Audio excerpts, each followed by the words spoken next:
আসসালামু আলাইকুম প্রিয় গাইস। আপনারা হয়তো ভাববেন যে এটা কী জিনিস, সেটা আমি দেখাচ্ছি আপনাদেরকে। এটা তিসি। হ্যাঁ, এই তিসি ভর্তা আমাদের দেখা যায় যে মুরব্বীরা, আগের যে মুরব্বীরা ছিল, হ্যাঁ, তিসি ভর্তা দিয়ে পান্তা খাইতো। হ্যাঁ, এই যে দেখেন, এই যে তিসি এখনো পাকে নাই। হ্যাঁ, এটা পাক ধরেছে, আর কিছুদিন দেরি হবে। দেখেন কি সুন্দর দেখা যায়, দেখছেন? অসাধারণ। হ্যাঁ, আমরা বাড়ির পাশে এগুলা ফসল করি। হ্যাঁ, খুব সুন্দর দেখা যায়। আর তিসি ভর্তাটা কিন্তু খুব স্বাদ লাগে।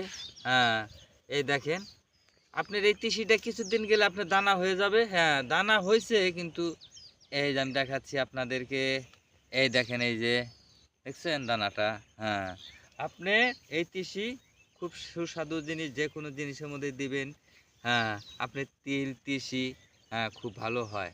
ধন্যবাদ সবাইকে।